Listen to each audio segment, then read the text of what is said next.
السلام علیکم، میں ہوں ابرار حیدر، صدر ریاست کے امیدوار۔ ایک انار سو بیمار، چیچیاں سے چکار، جاٹ گجر مغل سردار سارے امیدوار۔ الیکشن کمیشن موجود نہیں، صدارت کی لابنگ عروج پر۔ مسلم لیگ نون انٹرویوز کر رہی ہے نئے لوگوں سے بھی جو ابھی شامل ہوئے ہیں اور شاید شامل ہونے جا رہے ہیں۔ آج ہم انہی موضوعات پہ بات کریں گے۔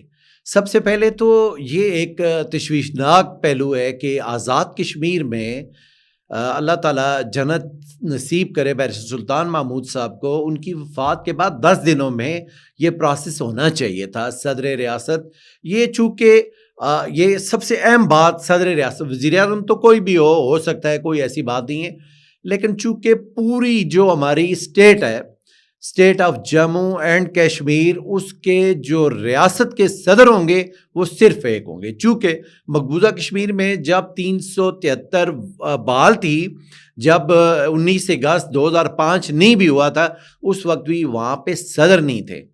صدر ریاست آزاد کشمیر اور مقبوضہ کشمیر کے ایک ہی شخصیت ہوتی ہیں، جو ہماری جو آئیڈیالوجی ہے اس کے مطابق صدر ریاست ایک علامتی، بھلے ہی ایک علامتی عہدہ ہے، لیکن وہ ریاست کا عہدہ سب سے بڑا عہدہ کہلاتا ہے۔ اور صدر ریاست کا عہدہ خالی ہونا یا اس پہ جو قانونی آئینی پروسیس ہیں وہ مکمل نہ ہونا ریاست کے جمہوری نظام کے لیے ایک خطرہ بھی ہے اور شرمندگی بھی ہے۔ ابھی آزاد کشمیر میں چیف الیکشن کمشنر کا تقرر نہیں ہو سکا۔ یہ بھی شنید تھی، کئی وقفان اعال کہہ رہے تھے کہ مسلم لیگ نون یہ چاہتی ہے کہ چیف الیکشن کمشنر ان کی مرضی کا ہو جائے، پاکستان پیپلز پارٹی یہ چاہتی ہے کہ صدر ریاست ان کی مرضی کے ہو جائیں، لیکن دونوں جماعتوں میں کشمکش ہے۔ دونوں جماعتیں یہ چاہتی ہیں کہ ہمارا ہی صدر ہو۔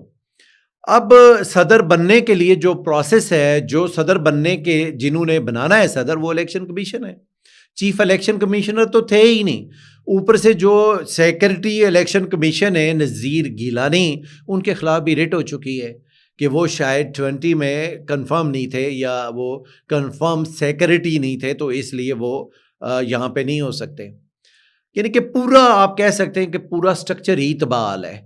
یہ جو ہمارا ہو سکتا تھا، کچھ اس میں الیکشن ہو سکتا تھا یا وہ پروسیس ہو سکتا تھا، جو آئینی اس کی ضرورت تھی، 10 دن کے اندر اندر یہ ہو جانا چاہیے تھا، چونکہ یہ بڑی اہم جگہ ہے اور اس کی ایک اپنی ہی افادیت اور اپنا ہی ایک حیثیت ہے اس کی، لیکن وہ ہو نہیں پا رہا۔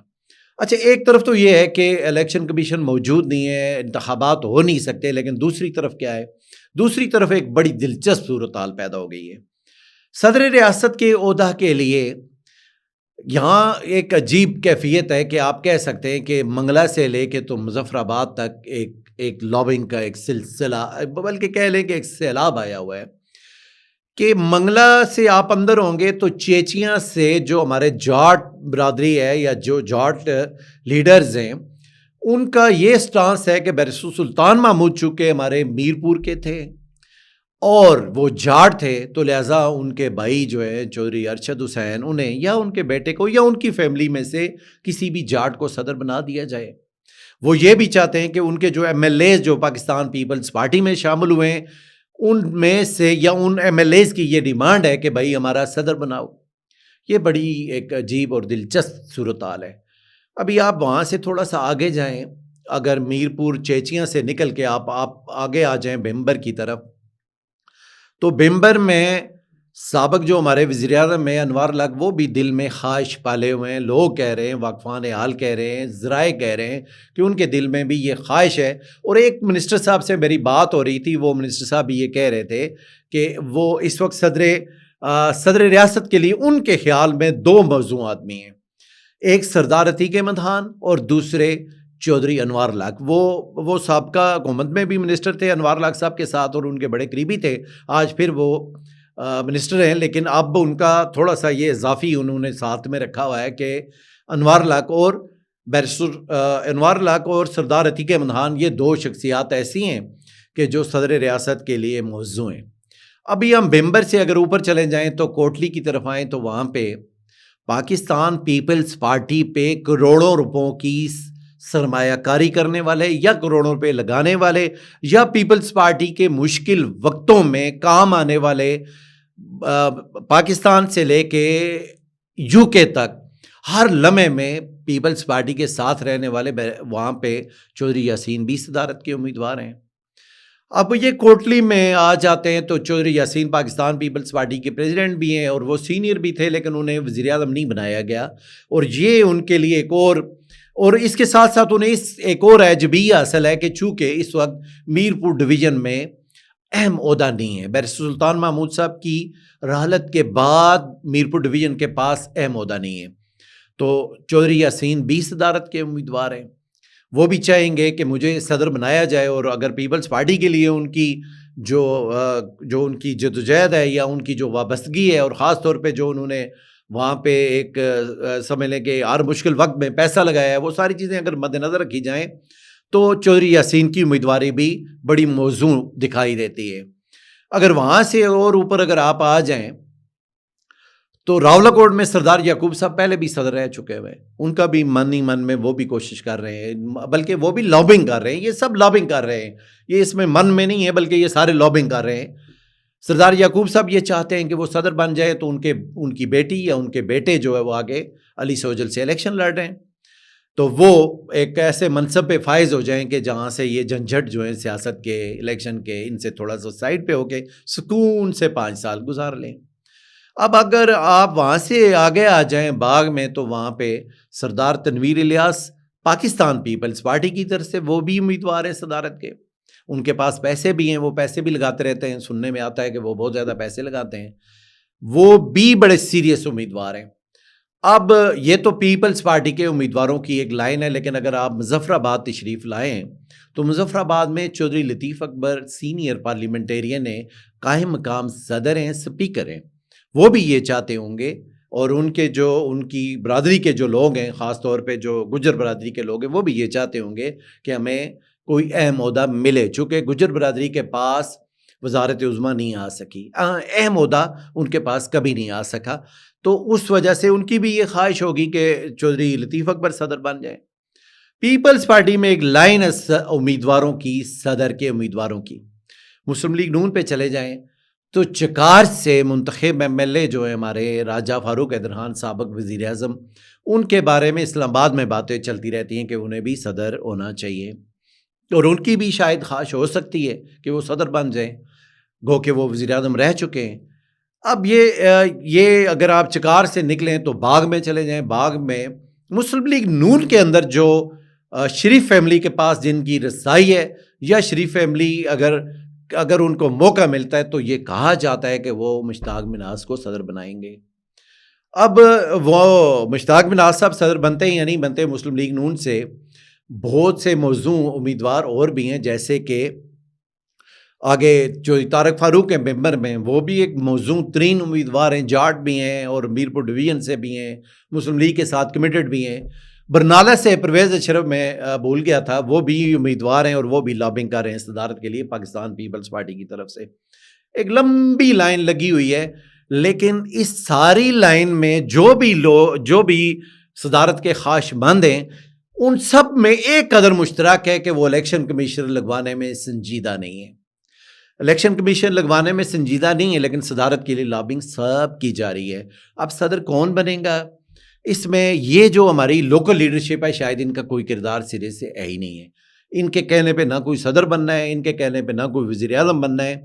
یہ جو ہماری لوکل لیڈرشپ ہے مسلم لیگ نون اور پاکستان پیپلز پارٹی کی، یہ بس اپنی لابنگ کر سکتے ہیں برادری کی بنیاد پہ۔ ہر طرف یہ پاکستان کے اندر جو پارلیمنٹیرینز ہیں مختلف جماعتوں کے، ان کے ساتھ دیگر اداروں کے ساتھ جو ان کی لابنگ ہے وہ تو ہو سکتی ہے، لیکن ان کے کہنے پہ صدر کوئی نہیں بننے والا۔ اب ہم آتے ہیں مسلم لیگ نون کی طرف کہ وہ انٹرویوز ہو رہے ہیں، آپ نے دیکھا ہوگا میرپور ڈویژن تک پہنچ چکے ہوئے ہیں، انٹرویوز کا سلسلہ جاری ہے، اس کے بعد مہاجرین کے انٹرویوز ہوں گے۔ یہ اس میں ایک چیز جو ہے وہ سب سے زیادہ دیکھنے والی ہے، وہ یہ ہے کہ الیکٹیبلز، یہ ایسی اصطلاح ہے کہ جس نے پاکستان کی سیاست کو برباد کیا۔ پاکستان میں یہ جو الیکٹیبلز ہیں نا، یہ الیکٹیبلز ہی لوٹے ہوتے ہیں۔ یہ الیکٹیبلز ہی اپنی لیڈرشپ کو مشکل میں چھوڑ کے بھاگ جاتے ہیں. تاریخ ہے، بالکل تاریخ ہے ہماری.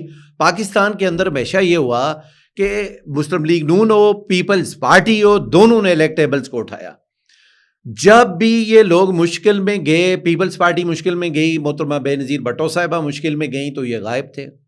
میاں نواز شریف مشکل میں گئے تو یہ غائب تھے. لیکن ان کو اٹھایا جاتا ہے، ان کو لایا جاتا ہے، سبق نہیں سیکھا جاتا. یہ ایک بڑا المیہ ہے سیاسی جماعتوں کا. ابھی آزاد کشمیر میں یہی چلن ہے کہ الیکٹیبلز جو ہے وہ لائیں. اب کتنا ایک طرح سے یہ انحطاط ہے، یہ سیاست میں ایک طرح کی گراوٹ ہے کہ وہ لوگ مثال کے طور پہ ایک لیڈر ہیں جموں کشمیر لبریشن لیگ کے ساتھ انہوں نے اپنے سفر کا آغاز کیا. اب اس کے نظریات کیا تھے؟ نظریات تو خیر اب ختم ہو گئے ہیں. لبریشن لیگ سے، پیپلز پارٹی سے، پیپلز مسلم لیگ سے ہوتے ہوتے ہوتے اگر وہ مسلم لیگ نون میں تشریف لے آئیں، آپ ان کو ٹکٹ دیں گے تو وہ ایک طرح سے آپ جو آزاد کشمیر کے اندر جو نوجوان سوچ ہے نا، وہ نوجوان سوچ جو آپ کو سمجھتی ہے کہ آپ کی کوئی رائے نہیں ہے، آپ کا کوئی کردار نہیں ہے، آپ کا کوئی معیار نہیں ہے، آپ اس کو اور تقویت بخشیں گے. اس لیے کہ لوگ یہ سمجھتے ہیں کہ یار آپ کے ہاں یہ کوئی وفاداری، کوئی سیاسی بلوغت، سیاسی ہمدردی، وابستگی ان کی کوئی اہمیت نہیں ہے.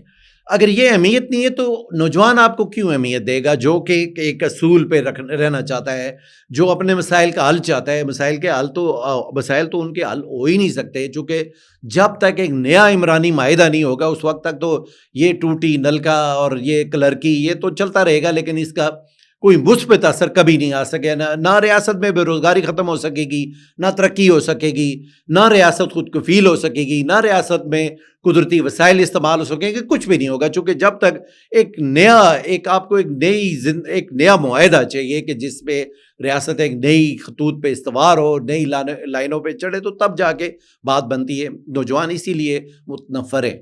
ابھی یہ جو آپ پیپلز مسلم لیگ نون میں خاص طور پہ دیکھ رہے ہیں کہ لوگ جوک در جوک شامل ہو رہے ہیں، اور وہ شامل ہونے والے بھلے ہی شامل ہوں، لیکن جو لوگ آپ کے ساتھ شامل رہے ہیں وہ کچھ پریشان دکھائی دیتے ہیں.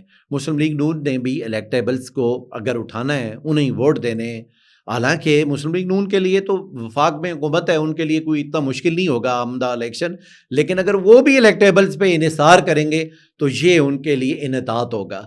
اور یہ خیر اس میں یہ بات درست ہے کہ وہ الیکٹیبل جو ہے وہ سیٹ نکال سکتے ہیں، سیٹ چاہیے، چونکہ مطمئن نظر سیٹ ہو گئی ہوئی ہے.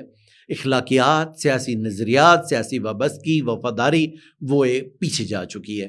اب یہ اگر آپ الیکٹیبلز کو بنائیں گے تو کل جب آپ کے اوپر مشکل آئے گی، آپ کی جماعتوں کے اوپر یہ چلتا رہے گا. یہ آپ لکھ کے رکھیں، یہ سرکت چلے گا. آج ایک جماعت زیر تابع ہے، کل دوسری ہو سکتی ہے، تیسری ہو سکتی ہے. یہ چلتا رہے گا، چونکہ سیاسی جماعتوں کے اندر بھی ایسے معاملات ہوتے ہیں کہ وہ ایسا سمجھنا شروع ہو جاتی ہیں کہ شاید ان کی وہ اپنے بل بوتے پہ، اپنے ٹانگوں پہ کھڑی ہیں، تو اس وقت پھر خرابی ہوتی ہے. مشکل وقت میں یہ لوگ ساتھ چھوڑ جائیں گے. یہ ہمیشہ چھوڑتے رہے، چھوڑیں گے. یہ پاکستان کی تاریخ ہے، یہ ہمیشہ سے ہوتا رہا اور ہمیشہ ہوتا رہے گا. سیاسی نظریات کو اہمیت دینے کی ضرورت ہے. پارلیمانی نظام پہ لوگوں کا اعتماد بحال کرنے کے لیے وفاداریوں کو اہمیت دینے کی ضرورت ہے. مسلم لیگ نون کیا فیصلہ کرے گی، وہ کن لوگوں کو ووٹ دے، کن لوگوں کو ٹکٹ دے گی، کن لوگوں کو نامزد کرے گی، یہ تو آنے والا 1-2 ماہ میں یہ چیزیں بالکل واضح ہو جائیں گی. لیکن یہ عوامی خواہش ضرور ہو سکتی ہے کہ یہ جو سیاسی انحطاط ہے اس کو روکنے کے لیے نظریات کی طرف یا وفاداریوں وابستگیوں کی طرف توجہ دی جائے. اپنا بہت خیال رکھیے گا. اللہ حافظ.